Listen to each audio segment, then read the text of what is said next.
اگر ہم ان کی طرف فرشتوں کو بھی نازل کرتے اور مردے ان سے باتیں کرتے اور ہم ہر چیز کو ان کے سامنے جمع کر دیتے تب بھی وہ ایمان نہ لاتے، سوائے اس کے کہ اللہ کی مشیت ہوتی، لیکن ان میں سے اکثر لوگ جاہل ہیں۔ تو جو اڑ گئے، کفر پر جم گئے اپنی جہالت کی وجہ سے یا بغض رسول کی وجہ سے، معاذ اللہ، اب یہ کوئی بھی معجزہ دیکھ لیں، بڑی سے بڑی دلیل دیکھ لیں، تو چونکہ آنکھوں پر اب پٹی بند گئی نا جہالت کی یا بغض مصطفیٰ کی، حضور کی مخالفت کی پٹی بند گئی ہے۔ آپ براؤن کلر کی اینک لگائیں تو ہر چیز براؤن نہیں دکھے گی، کالے شیشوں والی اینک ہوگی تو ہر چیز میں تھوڑی سی ڈارکنس آ جائے گی نا۔ تو جو اینک لگائی ہو، جو پٹی بندی ہو، اس کا اثر ہر دکھنے والی چیز پر ہوتا ہے۔ تو فرمایا اب یہ ایمان نہیں لائیں گے۔ ہاں، اللہ زبردستی جس کو چاہے جو مرضی بنائے، لیکن اللہ کے دیے ہوئے اختیار سے کہ چاہو تو کفر کی طرف آؤ، چاہو تو ایمان کی طرف آؤ، اب یہ لوگ اس مقام تک پہنچ گئے ہیں کہ اب یہ ایمان نہیں لائیں گے۔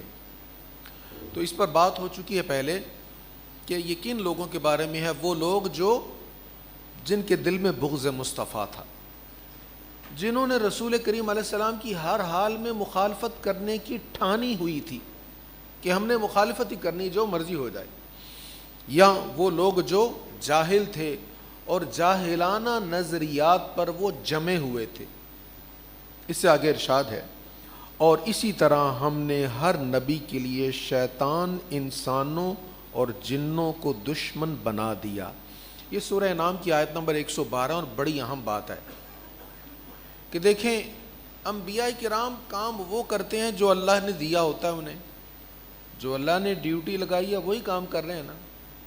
اب چاہیے تو یہ تھا کہ جس کام کی اللہ نے ڈیوٹی لگائی ہے اس کے لیے آگے کوئی رکاوٹ نہ ہو۔ اب ایک انسان جس کام کو مینج کرتا ہے، جو مشن بناتا ہے کہ میں نے اس مشن پر کام کرنا ہے اور اس ٹارگٹ کو حاصل کرنا ہے، تو وہ دیکھتا ہے اس کے رستے میں جو رکاوٹ ہے اس کو پہلے دور کر لیں تاکہ مقصد حاصل کرنا آسان ہو جائے۔ اہداف کے تعین کے ساتھ ہی آنے والی مشکلات کو ختم کرنے کی کوشش کی جاتی۔ اللہ فرما رہا ہم نے دشمن بنائے ہیں، نبیوں کی ڈیوٹی لگائی اور ان کے دشمن بھی ہم نے بنائے ہیں۔ کہاں؟ جنوں میں بھی، انسانوں میں بھی۔ شیطان یعنی سرکش، نافرمان، یہ صرف جن نہیں ہوتے، شیطان جو ہے نا یہ جنوں میں سے ہے، ابلیس جنات میں سے ہے، لیکن شیاطین صرف جنات میں سے نہیں ہوتے، انسانوں میں سے بھی ہوتے ہیں۔ قرآن کریم کی کثیر آیات میں اس پر بیان موجود ہے۔ اور جو جنوں میں شیاطین ہوتے ہیں وہ ہمیں دکھتے نہیں ہیں، اور جو انسانوں میں شیاطین ہوتے ہیں وہ ہمیں دکھتے بھی ہیں، وہ ہمیں نظر آتے ہیں۔ ان کے سینگ نہیں ہوتے، وہ ہمارے ہی جیسے ہوتے ہیں، فرق صرف آئیڈیالوجی کا ہوتا ہے، نظریے کا ہوتا ہے۔ ان کا نظریہ اور ہمارا نظریہ مختلف ہے۔ تو جو انسانوں میں سرکش ہے، جو اللہ کے راستے سے لوگوں کو بھگا رہا ہے، بھٹکا رہا ہے، وہ انسانوں میں شیطان ہے۔ تو انسانوں میں جو شیطان ہے اس کی پہچان آسان ہے، لیکن اس سے بچنا بنسبت جنات والے شیطان سے مشکل ہے، کیونکہ وہ ہمارے ہی جیسا دکھتا ہے اور ہمیں لگتا ہے کہ اس میں فلاں فلاں اچھا کام تو تھا، وہ بھی کام بڑا اچھا تھا، وہ بھی کام بڑا اچھا تھا، وہ بھی کام بڑا اچھا تھا۔ تو اس کے جو چند اچھے کام ہوتے ہیں بہت سے برے کاموں پر پردہ ڈال دیتے اور ہم بھٹک جاتے۔ اس لیے سیانے لوگ کہتے ہیں کہ جھوٹ جو ہوتا ہے وہ تو غلط ہوتا ہی ہے، لیکن جو آدھا سچ اور آدھا جھوٹ ہوتا ہے وہ زیادہ غلط ہوتا ہے۔ آدھا سچ اور آدھا جھوٹ زیادہ خطرناک ہوتا ہے اور یہ وہ زیادہ نقصان پہنچانے والا ہوتا ہے۔ تو اللہ نے فرمایا ہم نے جنوں میں، شیطانوں میں سرکش لوگوں کو انبیاء کا دشمن بنا دیا، تاکہ مشکل کام کے ساتھ، صرف انبیاء نہیں، انبیاء کے متبعین بھی جب کام کریں تو راستے میں جب مشکلات آئیں اس مشکل کام کے ساتھ حق اور باطل میں تمیز ہو جائے۔ ہم بقرہ میں پڑھ چکے ہیں حتی یمیز الخبیث من الطیب، تاکہ حق اور باطل ممتاز ہو جائے. تو جب تک حق اور باطل ممتاز کرنے والا کو معاملہ نہیں ہوگا پتہ نہیں چلے گا نا. تندیے باد مخالف نہیں ہوگی تو عقاب کی پرواز بھی بلند نہیں ہوگی. اقبال نے کہا تھا تندیے باد مخالف سے نہ گھبرا اے عقاب، یہ تو چلتی ہے تجھے اونچا اڑانے کے لیے. ہماری تاریخ گواہ ہے جب جب مسلمانوں پر مشکل حالات آئے ان کی پرواز بلند ہوئی ہے. تو یہ اللہ تعالیٰ نے نظام بنایا ہے اور اسی نظام کے تحت حق اور باطل میں فرق ہوتا رہے گا. آپ نے آر او پلانٹ دیکھا آج کل جگہ جگہ لگے ہیں. تو آر او پلانٹ میں پانی ایک طرف سے جاتا ہے، وہ پانی بھاری ہوتا ہے، ٹی ڈی ایس ریٹ بہت زیادہ ہوتا ہے اس کا، وہ پینے کے لائق نہیں ہوتا. پھر اس میں سے آگے 2 لائنیں ہوتی ہیں. ایک لائن سے پانی وہ نکل رہا ہوتا ہے جو پینے کے لیے بہت اچھا ہے، جس کو ہم پی لیتے ہیں، بوتلوں میں بھر لیتے ہیں. اور ایک لائن سے پانی وہ نکلتا ہے جو پینے کے لائق نہیں ہوتا. ٹی ڈی ایس ریٹ اتنا زیادہ ہے کہ آپ اگر باغ میں بھی اس پانی کو ڈالیں گے تو پودے جل جائیں گے. تو یہ کیا کر رہا ہے؟ یہ صحیح اور غلط میں فرق کر رہا ہے. جب تک یہ چلے گا نہیں، الگ الگ نہیں ہوگا. تو یہ سسٹم اللہ نے اس نظام میں رکھ دیا ہے، اس دنیا پر زمین پر رکھ دیا ہے. حق اور باطل میں جب جب لڑائی ہوگی تب تب حق اور باطل کا فرق ہوگا. امام علی مقام امام حسین کی شان تھوڑی نہیں ہے. آپ مدینہ طیبہ میں بھی رہتے، نہ سفر فرماتے، پھر بھی آپ جنتی جوانوں کے سردار تھے. پھر بھی آپ نبی پاک علیہ الصلوۃ والسلام کے گلشن کے مہکتے ہوئے پھول ہیں. پھر بھی آپ سیدہ کے لخت جگر نور نظر ہیں، مولا علی کا خون ہیں، ساری عظمتیں پھر بھی ہیں. لیکن میدان کربلا میں جا کے بتا دیا حق اور باطل میں فرق یوں ہوتا ہے. اگر آپ نہ جاتے تو بہت سے لوگوں نے کمپرومائز کر لینا تھا نا. اگر آپ کمپرومائز کرتے تو لوگوں نے بھی سمجھنا تھا ہاں بھائی حکمرانوں میں یہ حرام کام ہوں، یہ غلطیاں ہوں تو کوئی بات نہیں، ان کو حق ہے پھر بھی حکمرانی کا، پھر بھی ان کا حق ہے کہ ہم ان کی اطاعت کریں، ان کی اتباع کریں. تو امام علی مقام امام حسین نے باطل کا سامنا کیا. تو یہ وہ سسٹم ہے جس کو یہاں پہ بیان کیا جا رہا ہے کہ ہر نبی کے لیے ہم نے دشمنوں کو رکھا ہے، جنوں میں سے بھی انسانوں میں سے بھی، تاکہ حق اور باطل میں فرق ہو جائے اور لوگوں کے لیے حق کو پہچاننا آسان ہو جائے. اس آیت کا ترجمہ مکمل سنیے. اور اسی طرح ہم نے ہر نبی کے لیے شیطان انسانوں اور جنوں کو دشمن بنا دیا. یعنی انسانوں میں اور جنوں میں دونوں میں شیاطین ہیں. شیطان انسانوں اور جنوں کو دشمن بنا دیا جو لوگوں کو دھوکے میں ڈالنے کے لیے ایک دوسرے کو خوشنما باتیں القاء کرتے ہیں. زخرف القول غرورا، ایک دوسرے کو، وہ شیاطین جو ہے نا وہ ایک دوسرے کی طرف خوشنما باتیں، خوشنما وہ جو دیکھنے میں اچھی لگے، خوشنما باتیں القاء کرتے. وہ باتیں جو انسانوں کو دیکھنے میں اچھی لگیں لیکن اچھی ہیں نہیں، وہ ایک دوسرے کو سپورٹ کرتے ہیں. انسانی حقوق کے نام پر حرام کاموں کو سپورٹ کیا جائے گا جس کو اللہ نے حرام کیا. حدود اللہ کو پامال کیا جائے گا، لیکن کیسی خوشنما چیز کی کور میں؟ انسانی حقوق. انسانی حقوق کے نام پر، جانوروں کے حقوق کے نام پر سنت ابراہیم کی مخالفت کی جائے گی. یہ زخرف القول ہے. یہ 1400 سال پہلے ہی ہمیں قرآن نے بتا دیا ایسے ایسے کریں گے یہ. اور پھر 40,000 کے لگ بھگ مظلوم لوگوں کو قتل کر دیا گیا، لیکن ایک دوسرے کو سپورٹ کیا جا رہا ہے. کس قدر شور ہوا ان ممالک میں، لیکن سب شیاطین جنوں اور شیطانوں میں سے جو ہیں وہ متفق ہو کر اس کو بھی زخرف القول کے تحت اچھا بنا کر دکھا رہے ہیں اور اسرائیل کا حق اس پر جتوا رہے ہیں. تو اللہ تعالیٰ فرما رہا ہے یہ ایسے ہی کریں گے، خوشنما باتوں کا القاء کریں گے ایک دوسرے کی طرف. وَلَوْ شَاءَ رَبُّكَ مَا فَعَلُوا، اور اگر آپ کا رب چاہتا تو وہ یہ نہ کرتے. یہ بھی سمجھنے والی بات ہے. اگر اللہ تعالیٰ چاہتا تو یزید کے ہاتھ ٹوٹ نہ جاتے، ابن زیاد شمر ملون کا ہاتھ اٹھنے سے پہلے شل نہ ہو جاتا. اللہ چاہے تو سب کچھ ہو سکتا ہے، لیکن اللہ تعالیٰ نے ایسا نہیں چاہا، اس لیے کہ امام عالی مقام امام حسین مقام شہادت میں وہ رتبہ پائیں کہ دنیا ہمیشہ انہیں یاد کرتی رہے۔ حضرت سمیہ رضی اللہ تعالی عنہا ایک صحابیہ ہیں جنہیں سب سے پہلے شہید کیا گیا۔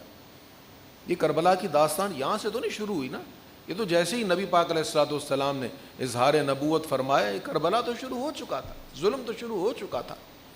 تو حضرت سمیہ رضی اللہ تعالی عنہا کو ابو جہل نے برچھا مارا، غلام تھی، کنیز تھی، وہ ظلم کیا، ہر طرح سے ظلم کیا۔ جب نہ مانی، لا الہ الا اللہ کی صدا زبان سے بلند ہوتی رہی تو کئی طرح کے ظلم کیے اور ظلم کر کر کے انہیں شہید کر دیا، برچھے مارے گئے۔ بلکہ ایسے بھی واقعات ہیں کہ حضرت سمیہ اور ان کے شوہر کو دو مخالف اونٹوں کے ساتھ باندھ کر کھینچ دیا گیا، حضرت یاسر رضی اللہ تعالیٰ عنہ کو۔ تو یہ ظلم اگر ہم دیکھیں تو اللہ تعالیٰ چاہے تو ہر چیز کو روک سکتا ہے نا، لیکن اس نے یہ نظام رکھا ہے تاکہ حق جو ہے وہ واضح ہو کر سب کے سامنے آ جائے اور جو شہید ہونے والا ہے اس کا رتبہ اللہ تعالیٰ بلند فرما دے۔ تو یہ ایک چھوٹی سی بات ہے لیکن اس کے اندر بے شمار حکمتیں موجود ہیں۔ جب جب اسلام کی بنیادوں میں خون آیا ہے، جانیں آئی ہیں، نذرانے پیش کیے گئے ہیں، اسلام کا وقار بلند ہوا ہے اور یہ پہلے سے طاقتور ہوا ہے۔ اقبال کا شعر ہے، اسلام کی فطرت میں قدرت نے لچک دی ہے، اتنا ہی یہ ابھرے گا جتنا کہ دباؤ گے۔ ہمارے بر صغیر کی تاریخ بھی اس پر شاہد ہے اور انشاءاللہ آپ دیکھیں گے فلسطین میں بھی اسلام سرخرو ہوگا انشاءاللہ۔ فرمایا اور اگر آپ کا رب چاہتا تو وہ یہ نہ کرتے، سو آپ انہیں اور ان کی افتراء پردازیوں کو ان کے حال پر چھوڑ دیں، اور تاکہ جو لوگ آخرت پر یقین نہیں رکھتے ان کے دل خوشنما باتوں کی طرف مائل ہوں اور ان کو پسند کریں اور ان برائیوں کا ارتکاب کرتے رہیں جن کا وہ ارتکاب کرنے والے ہیں۔ اس نظام کی ایک وجہ یہ بھی بیان کر دی گئی، جس کا آخرت پر یقین نہیں ہے وہ ان شیاطین کی بری باتوں کو دیکھ کر اپناتا رہے گا، ان کی بری باتوں کو دیکھ کر کرتا رہے گا اور حوصلہ اس کا بڑھتا رہے گا۔ کون؟ جس کا آخرت پر یقین نہیں ہے۔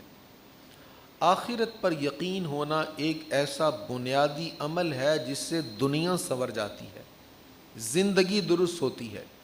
اگر کسی کا آخرت کے معاملے میں یقین متزلزل ہو جائے تو وہ گمراہی کی طرف بھی بڑھ جاتا ہے اور شیطان کا وہ ایک آسان ٹارگٹ بن جاتا ہے۔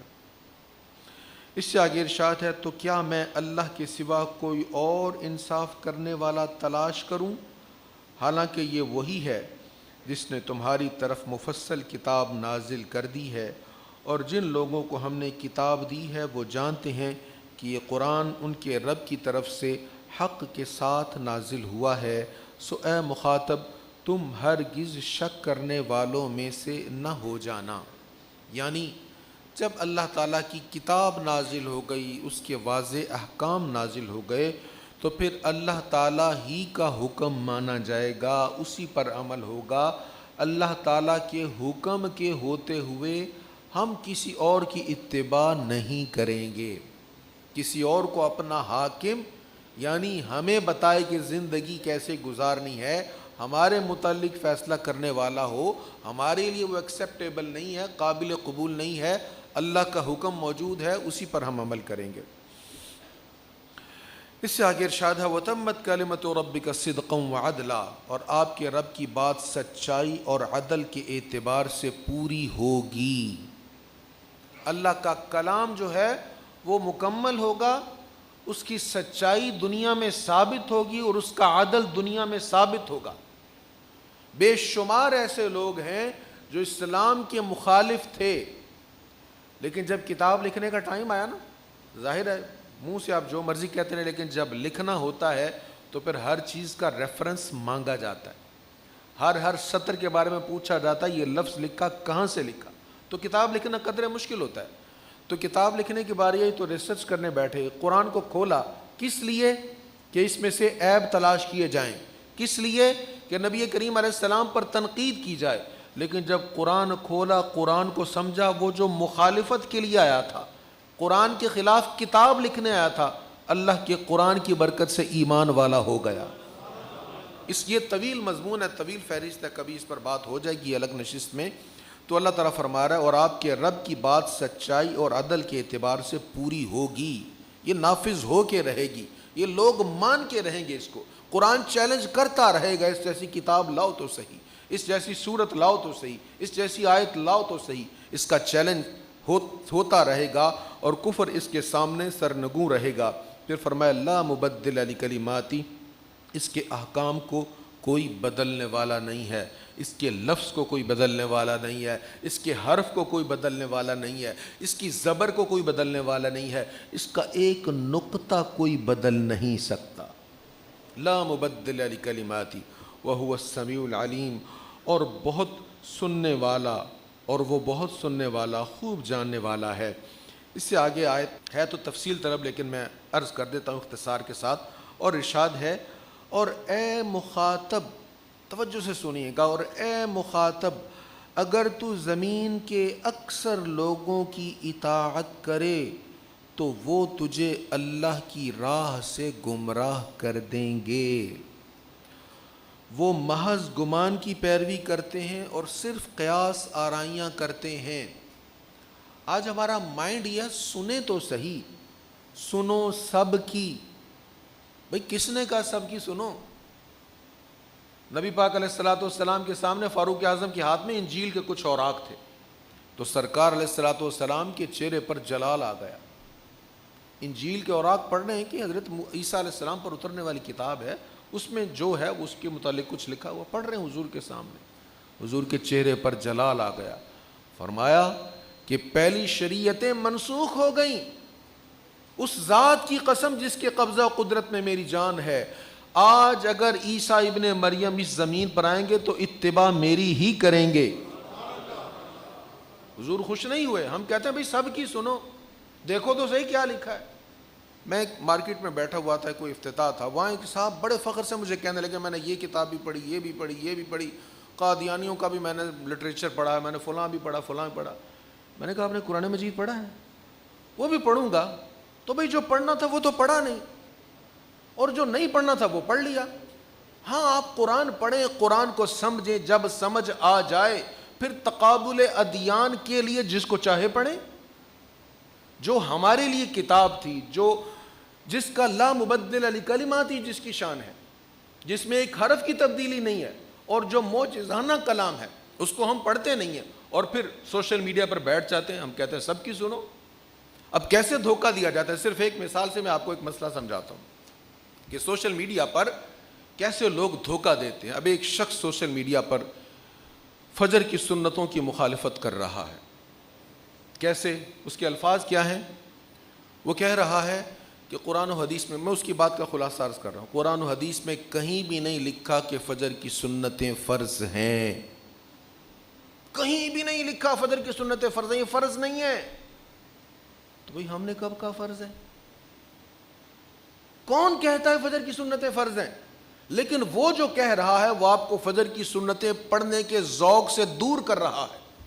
فجر کی سنتیں فرض نہیں ہیں، لیکن یہ سنت تو ہیں نا، سنت مؤکدہ تو ہیں۔ یہ کہہ کر کے فجر کی سنتیں فرض نہیں ہیں، آپ کو فجر کی سنتوں کا جو درجہ ہے، جو سٹیٹس سنت والا ہے، اس سے بھی دور کیا جا رہا ہے۔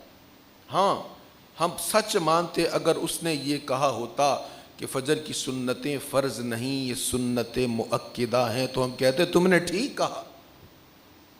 اگر وہ کہتا فجر کی سنتیں فرض نہیں ہیں، لیکن نبی پاک علیہ السلام نے فرمایا تمہیں گھوڑوں کی ٹاپوں تلے روند بھی دیا جائے پھر بھی فجر کی سنتیں نہ چھوڑنا، اگر یہ حدیث ساتھ پڑھی ہوتی تو ہم کہتے ہیں بات سچ کہہ رہا ہے۔ لیکن وہ ہمارے پنجابی میں کہتے ہیں سجی دکھا کے کھبی مارنا۔ لوگوں کو فجر کی سنتوں کی اہمیت ذہنوں سے نکالنے کے لیے اس شخص نے یہ کہہ دیا کہ فجر کی سنتیں فرض نہیں ہیں۔ لوگوں نے پوچھا علماء سے کہ فجر کی سنتیں فرض نہیں ہیں، صاحب نے یہی کہنا تھا فجر کی سنتیں فرض نہیں، فرض تو نہیں ہے، لیکن تم اس انداز میں اس کو بیان کر کے جو اس کا سٹیٹس ہے، جو اس کا مقام ہے، اس کو بیان نہ کر کے لوگوں کے ذہنوں سے فجر کی سنتوں کی محبت نکال رہے ہو۔